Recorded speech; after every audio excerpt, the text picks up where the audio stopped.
Ambacho ni kitabu cha Marko 16:15 mpaka 18. Naongea juu ya mtu anayebeba habari njema ya kuvuna ama kuvunia Bwana matunda. Sema haleluya.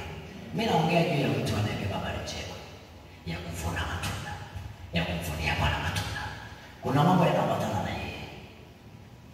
Injili tunayohubiri ni injili ya kujidhihirisha, ni injili ya kujitetea, ni injili inayojipigania. Anasema na ishara hizi zitaambatana nao wanaoamini. Kwa hiyo unatakiwa kwanza unapoenda kuvuna uwe na uhakika unaenda kumvunia Bwana matunda. Uwe na uhakika umeagizwa na Mungu kwenda kufanya hiyo kazi. Na kule unapokwenda ishara, maajabu na miujiza itaambatana na wewe. Kwa nini ishara na maajabu yaambatane na wewe? Si kwa sababu ya waaminio, ni kwa sababu ya wale wasioamini. Kwa hiyo Mungu anakupa ndoano ya kuweza kuvuna, kwa sababu unapotupa ishara zikafanyika, miujiza ikafanyika, watu wataamini. Katika kizazi kilicho nacho watu hawaamini bila kuona.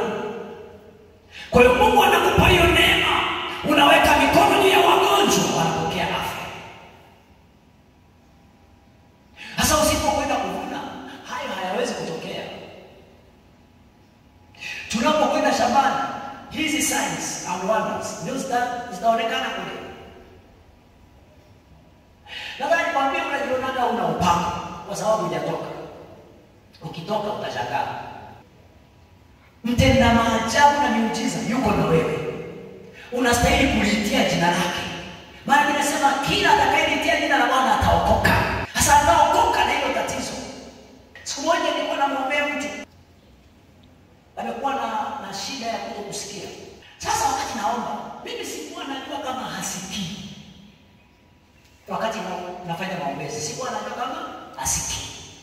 Ukishasikia hasikii tangu la zalani na kitu cha jamii kweli. Maana anaposikia ndio mkutano unanoga.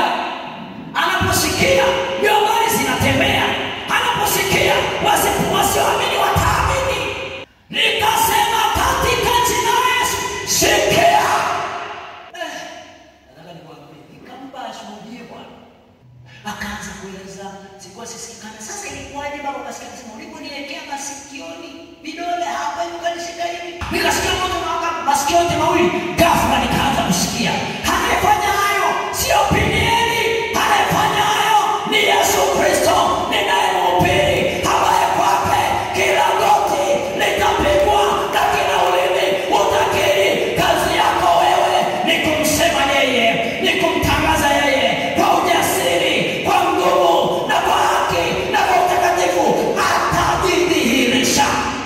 Kwa nini tuvunie Bwana matunda? Jambo la kwanza, tunamvunia Bwana matunda kwa sababu ni agizo.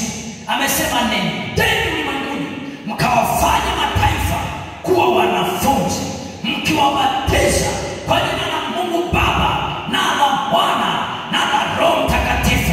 Amina.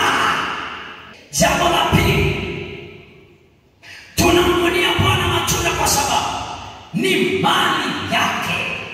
Watu wote ni mali ya Yesu. Watu wote ni mali ya Mungu. Hakuna mtu wa shetani.